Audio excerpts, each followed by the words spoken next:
ketentuan pasal 4 ayat 2 huruf A dijatuhkan sanksi berat. Pasal 15 angka 1 A Peraturan Dewan Pengawas nomor 3 tahun 2021, pelanggaran terhadap ketentuan pasal 4 ayat 1 huruf C dijatuhkan sanksi sedang. Pasal 14 angka 5A Peraturan Dewan Pengawas nomor 3 tahun 2021, pelanggaran terhadap ketentuan pasal 8 huruf E dijatuhkan sanksi ringan.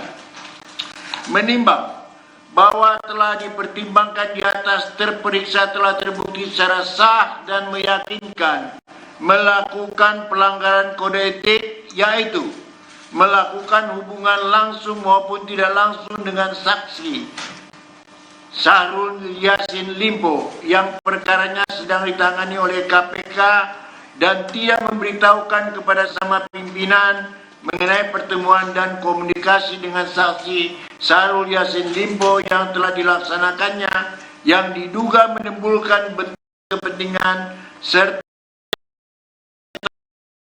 dalam tindakan dan perilaku saksi yang dapat dipertanggungjawabkan bagaimana pasal 2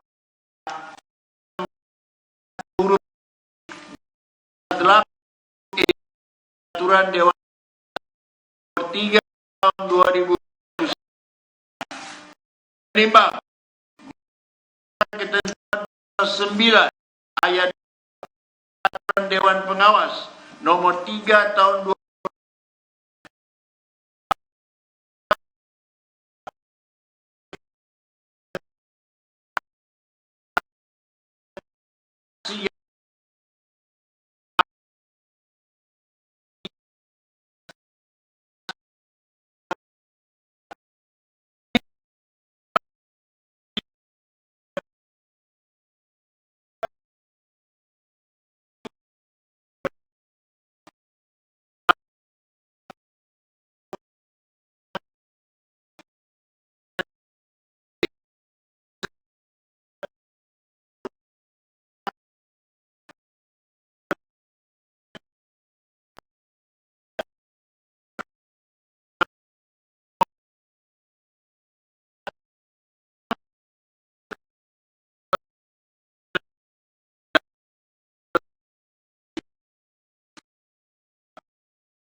perkaranya sedang ditangani oleh KPK dan tidak memberitahukan kepada sesama pimpinan dan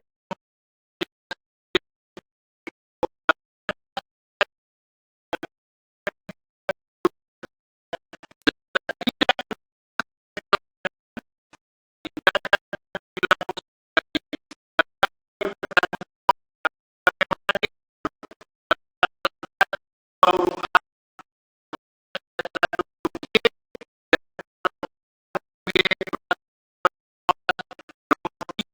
A 2021 tentang penegakan kode etik dan kode perilaku. Kedua, menjatuhkan sanksi berat kepada terperiksa berupa diminta untuk mengajukan pengunduran diri sebagai pimpinan KPK.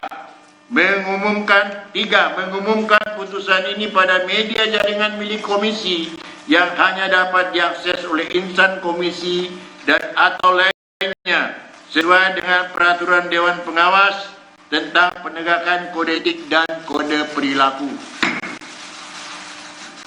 Demikian diputuskan dalam rapat musyawarah majelis pada hari Jumat tanggal 22 Desember 2023 oleh Tumpak Katurangan Panggabean selaku Ketua Majelis, Haryono, Albertina, Samsudin Haris, dan Indrianto Senoaji, masing-masing selaku anggota, dan dibacakan pada sidang yang terbuka hari ini untuk umum hari Rabu tanggal 27 Desember 2023 oleh majelis tersebut dengan dihadiri oleh Bayu Satrio, Teguh Haryanto selaku notulis, dan di luar hadirnya terperiksa.